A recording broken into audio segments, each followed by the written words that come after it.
in December of last year, 2013, I went to the Google Glass store and picked up my Google Glass. And 3 weeks later, I wrote my first blog post, which was, "Okay, Glass, I'm disappointed."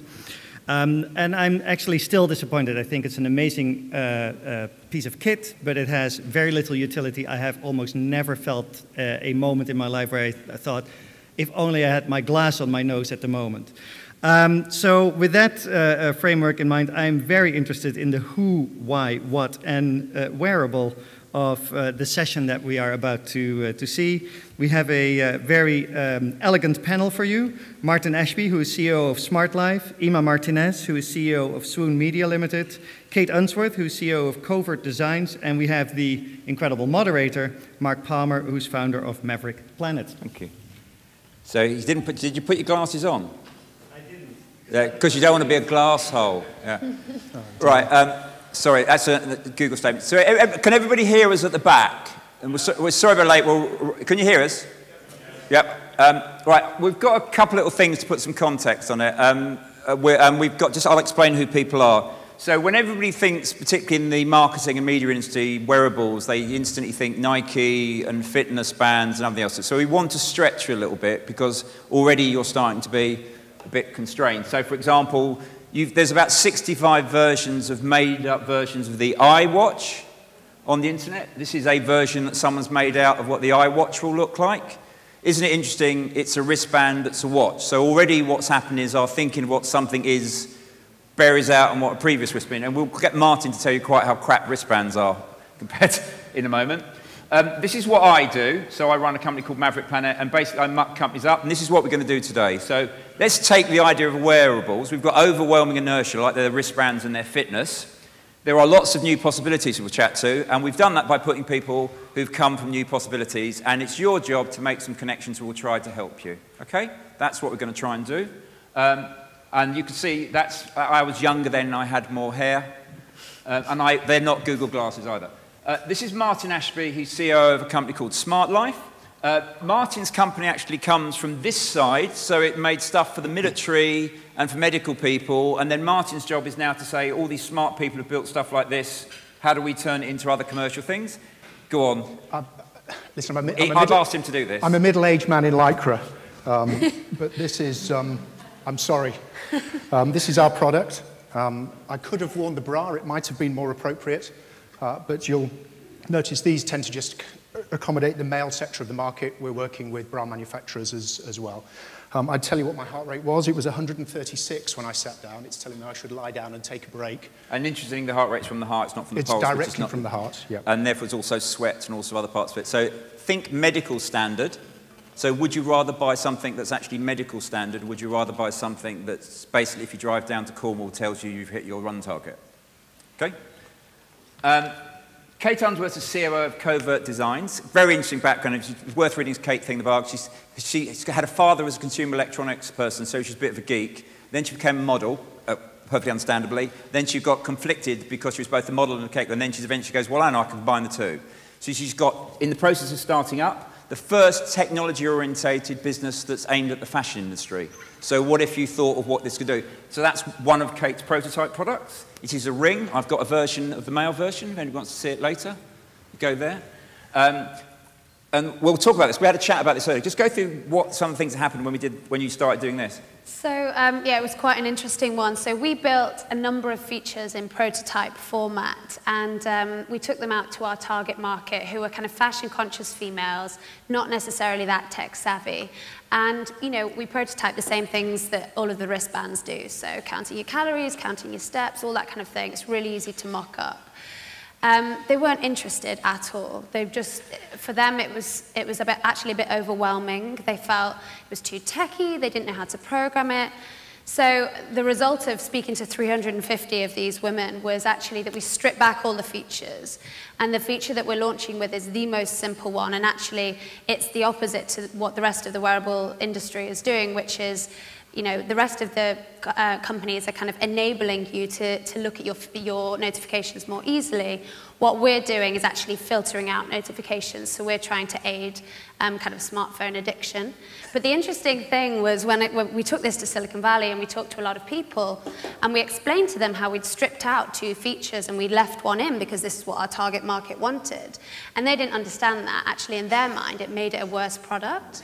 So we were discussing earlier actually how Silicon Valley is a little bit blinkered in that way because they're surrounded by people who are so comfortable with this type of technology that they don't necessarily understand the consumer that well. They're surrounded by engineers, not people. Oh, what's the Steve Wozniak story? So do that one. Okay, so good old Woz in 2002 decided to be entrepreneurial and created a company called Wheels of Zeus, W-O-Z. And he raised an insane amount of money, and the whole CNN, to all the media, they were like, oh, this is awesome. And what it was is a little tag that you would put on, and here's what is fantastic, on your children or your pet to know when they had left the periphery of your home. And he raised money. Okay, and he raised money, which means that engineers love other engineers, and nothing has common sense sometimes. So yeah, I thought, when I heard it, I thought, what parent doesn't know what a toddler is? It's scary. So of course it went bust. But what Kate is right. All of those gadgets, all of that Robocop, from a consumer insights expert that I am, it ain't gonna happen. Believe me, it's a big bubble. The real metrics that matter to people who are your clients, who are consumers, is qualifying their life, making their lives better, and it has to do a lot more emotions rather than how many miles did you run today. So this is Inma, and Inma is a serial entrepreneur, so she's currently CEO of Swim Media, which is not in the technology space, but she's an advisor to both the scientific universities like Cambridge. And I was having a chat about some of the things that Inma was scientifically advising about. This is, I will read out what this area is. Inma doesn't necessarily like it. This is something that someone's developing. This is a hydroponic greenhouse that grows engineered plants that produce high-performance fruits and vegetables that are also textiles and semiconductor components. Okay, so in English that means it's actually a strawberry of the future that has been genetically modified so that the roots are actually weaving Irish lace. Okay. And the scary bit is that some scientists, let's go back to Wozniak, are able to raise money. This project is scheduled to be invested about 100 million euros, which in my world, private equity, VC, that's cheap as chips. 100 million is nothing in private equity. And that will make the factory of the future, which is biofacturing, not manufacturing, manufacturing. This is biofacturing. So in the future, not too distant, plants will be weaving our So Martin textiles. will put his business to tender to someone who's got strawberry plants out to make his... Well, I missed dessert, so I quite look forward to that. So just to get the idea of who the people we've got on the panel and step through. So a couple of little things, one of the things we're chatting about. So this is, given the point, there's a piece in The Guardian about a week ago that said a third of the people who bought fitness wearables had stopped wearing them. So then everybody goes, is it going out? But what there actually was because of who they got and why they got them. Because partly because they don't work, and secondly, you've got to take them off and recharge them. And also, there's a stat from America which says that most of the people who bought fitness wearables are already fit. The people who should be using them are the ones who aren't, which goes back to this issue about we're thinking the wrong way around. So this is on eBay. This is this Galaxy Watch. You get it for 152, 33 offers. It looks much nicer on that picture, as Kate pointed out, because I've squeezed it, but normally it's quite different. We'll chat about that. Any remember Star Trek? Star Trek fans in the audience? Yay! Remember the tricorder? Dr. Bones used to do that, read everything for you, all your vital signs. 10 million fund was put in to first people to invent it. It's now invented. It's that thing over there. Interestingly, the way that they've done it is you subscribe to put your data in when you use it, so it also learns collectively about health and the people who are using it. So it's not just a device, it's a collecting data too. And this is the other interesting bit, when you go to about data, a data exchange for value to you and to the wider society. So that's another true one. You want to get a little bit weirder? Here's some of the words that we might want to leave you with. Anybody not know any of those words? Who knows what graphene is? Very good. The majority of people don't. Haptic? Martin? Yay! It means not only can it read my heart rate, but it can give me a touch back to let me know when I'm nervous or stressed or whatever. It's a two-way feedback. Biomorphogenesis, we just showed you that. And synthetic biology, that was the strawberry plant. Smart pills, do you remember smart pills? Quantified self, you heard about? We're going to talk about the qualified self. This is one of the sort of smart pills. This is a pill that you swallow. It's got a camera inside it, and that's the size. So rather than have it up your bottom, whatever, it will go through and do that and predict it. And that's there. They sold out for 760 million about 3 weeks ago. This is something called the Proteus Smart Pill, that you have a little patch on your arm, you swallow the pill, and therefore, rather than you going back to the doctor with your test, it monitors you over a period of time, but 7 different things connected to your phone. Why is it you go back to the doctor for your blood test? I don't know. It's a massively inefficient way of doing things, but that's the way the health service works. There is graphene. Graphene is a substance which is like silicon, it's highly moldable, it's very expensive. Kate's going to remake it because it's going to be very expensive and people will be wearing it. Samsung just announced yesterday maybe got a way of reducing it even more. Google are using it. This is a graphene layer put on a contact lens announced about a week ago where they actually can do night vision with it in a contact lens. The only issue is not in focus at the moment, but they'll work on that one. This is all, right? You've seen all those shoes and you've got all your stuff to do. These are really horrible, aren't they? Well, what if you think you've got 5 senses? What if your senses balance? I can actually understand how you're moving in terms of sensory perception. So actually, one of the biggest causes of illness if you've got an elderly parent is they fall over, they go to hospital, cost you a fortune, it disrupts your life. What if actually you can see how they're moving and you can predict 3 days in advance when they're more likely to fall over? Predict Parkinson's, predict all sorts of behaviour, all totally out there, totally now. Okay? Because, and it's interesting why these people are there. Kate, do you want to explain this? Is that whole difference in how people think? Yeah, I'm kind of hoping actually, because this is a kind of marketing and advertising room, that some of you might have come across this before. So this is Simon Sinek's Golden Circle. Who's heard of this? Anybody? Couple? 2 people. Okay, so it's basically, Simon Sinek does this great TED talk. I recommend you watch it. And he talks about how the majority of companies start from the what. So almost everybody in a company is usually able to say what they do or what they produce. So we make computers.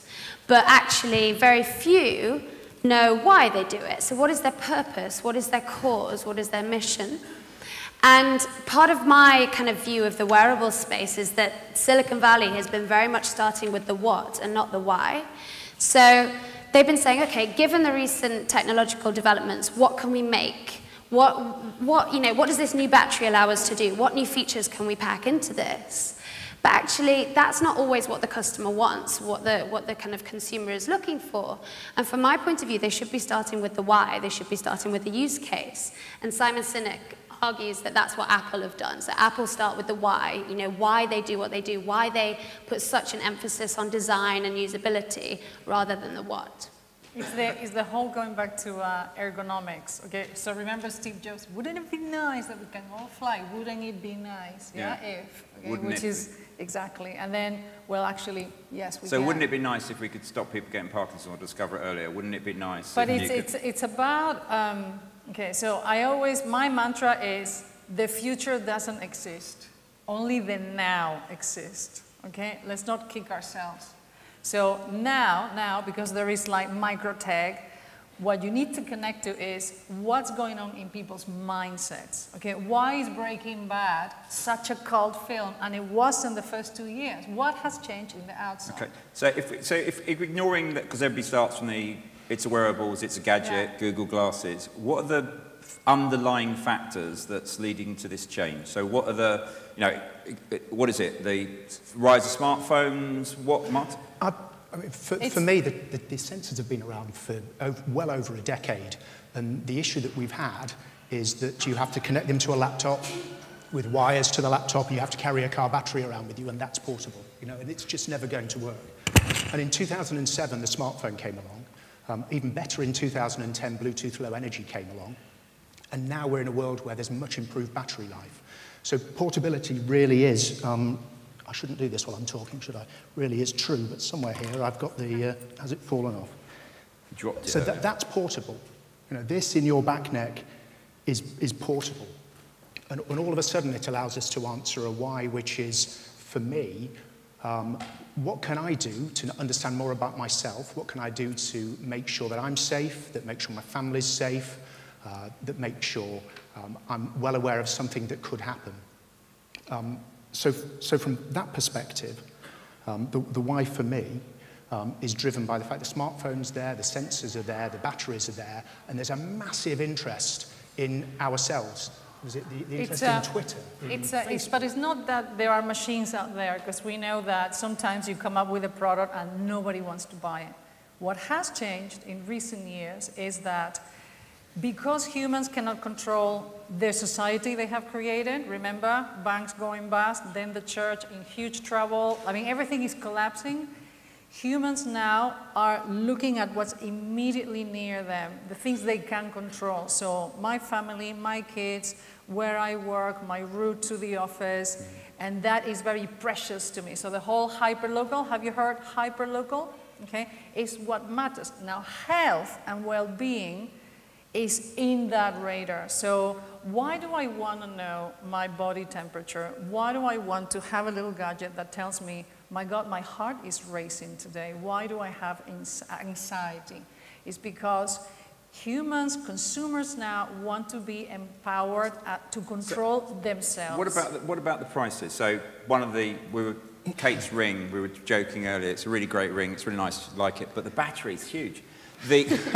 What about the prices of this stuff? So I don't give away your stuff, but what sort of things for the technology that's in there? From a cost perspective, this maybe adds 5% to the cost of a garment.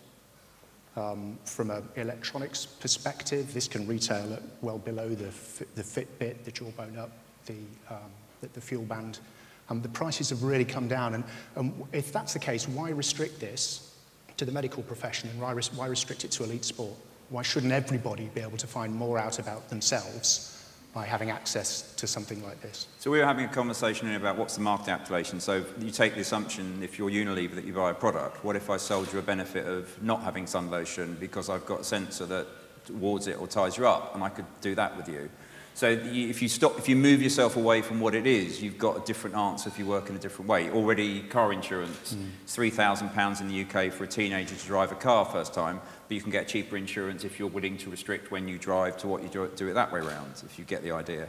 So, talking about wearable past, present and future, we were chatting about there is an issue, going back to what we said about technology companies, that lots of people probably ask the wrong question. People create something that uses wearable technology rather than fixes a need for wear returnable. What are examples, past, present and future, of how that would all change from your areas? What's examples? Kate?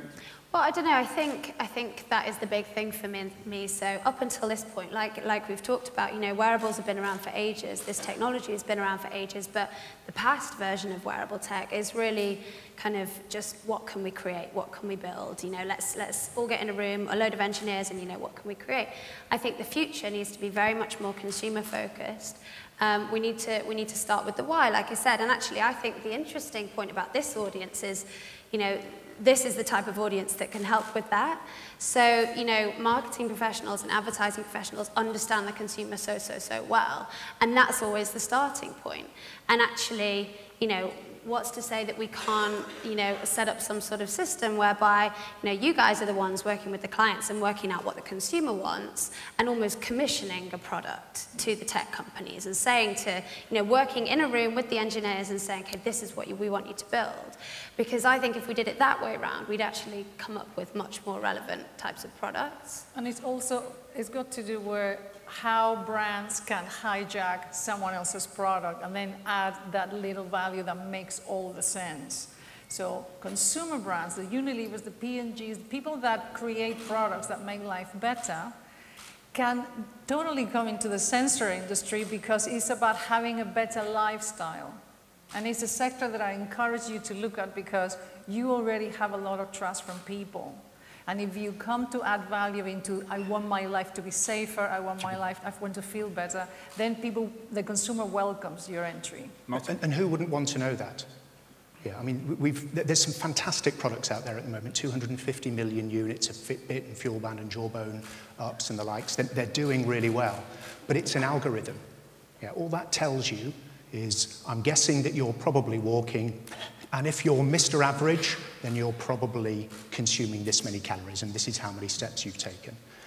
That doesn't help me improve myself, it doesn't help me manage my welfare or my health or my family's health.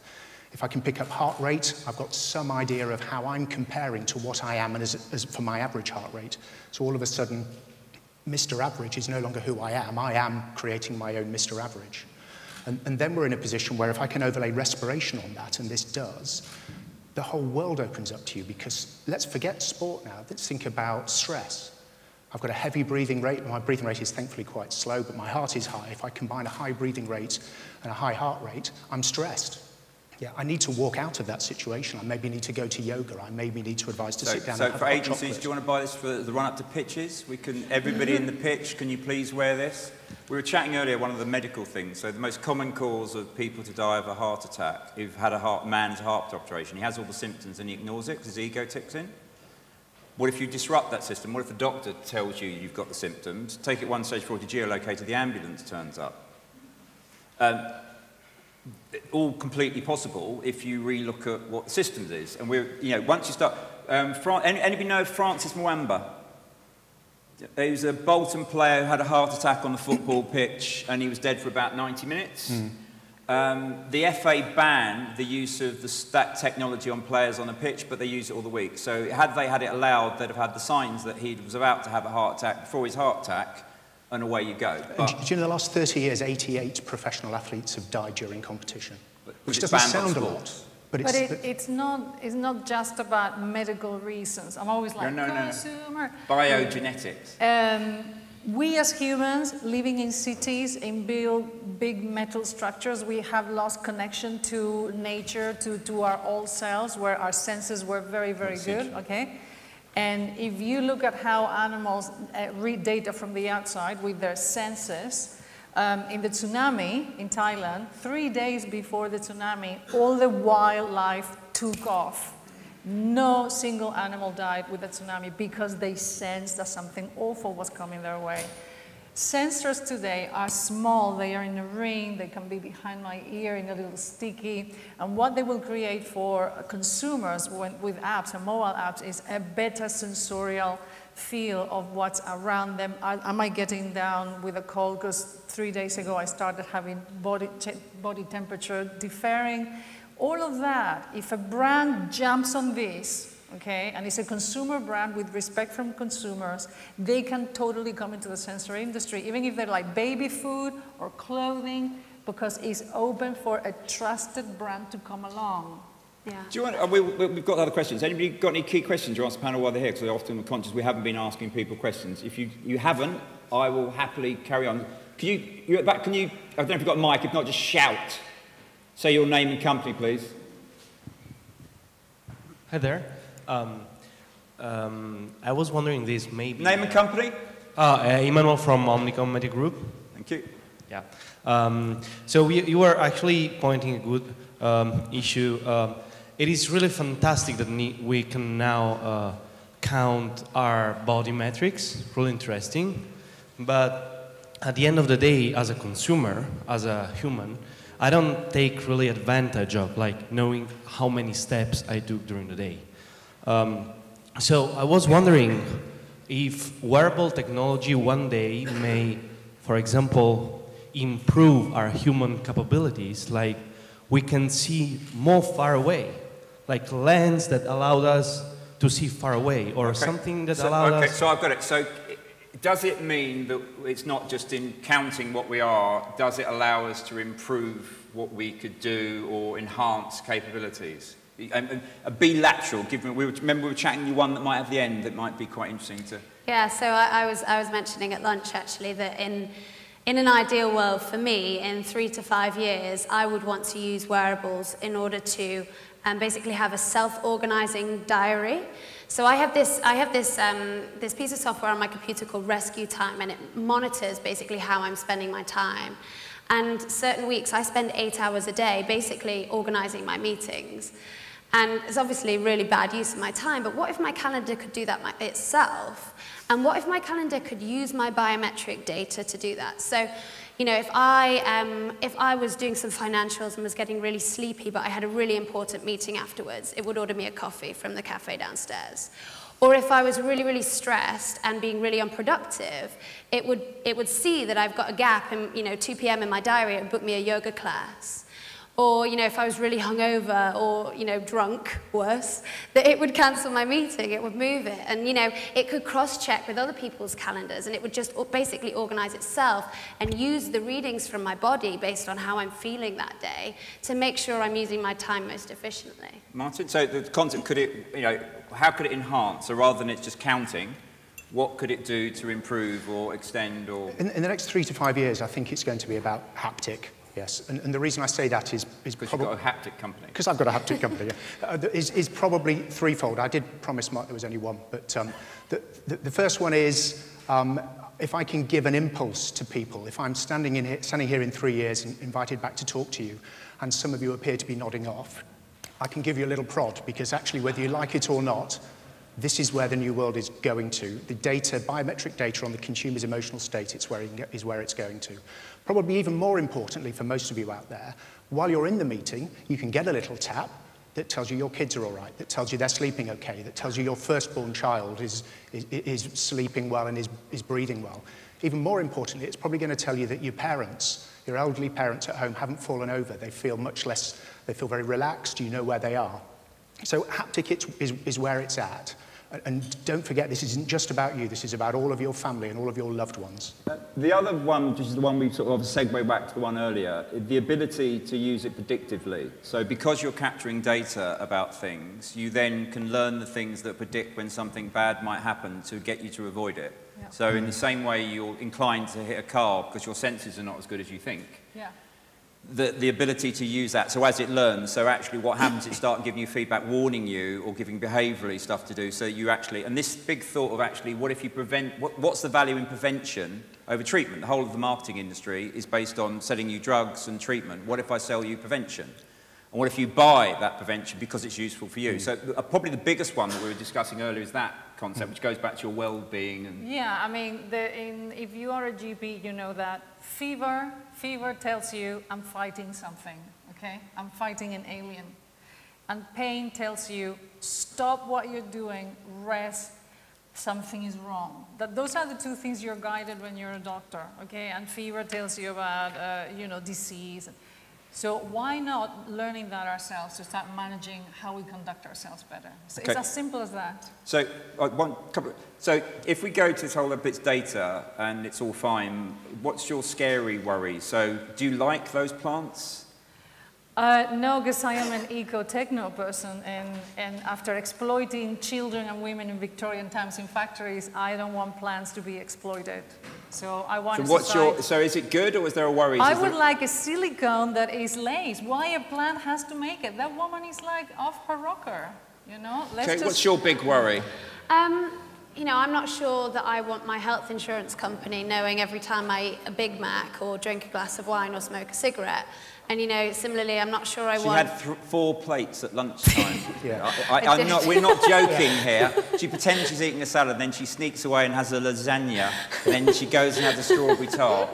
But, you know, that would be real-time data being sent to my health insurance company, and my premiums would be going up. So I'm a bit concerned about that, to be honest. Martin, what's your... I share Kate's worry, but from my perspective, why wouldn't I want to know that I was getting stressed? Why wouldn't I want to know that you get more stressed because you know you're stressed? Well, why wouldn't I then want you guys to be pinging me to tell me I might want to try a new drink or I go to a yoga class? The issue is then what's done with that data. So it's fine with you knowing it, but, you know, where is it stored and where is it transmitted? Final quick answer, because I'm getting the massive wind-up, so time. Go further forward, 3 years' time. What's your lateral... We've had yours already, Kate, so I'll let you off. Martin? I think I've said mine as well. It's going to be about haptic. But the reality is you guys are going to use this emotional data to give me stuff that's useful to me and my environments. And I'll accept it because I know it's valid, it's hugely relevant to me, and it's going to help me. You're my helpful friend. And my last word for you. In 3 years' time, I hope sooner, Unilever or Procter & Gamble are selling me sensors that I can feed on my newborn baby so that I don't freak out every time that there's something going on with this child that I don't understand. Can you please, big round of applause for our panel, thank you very much.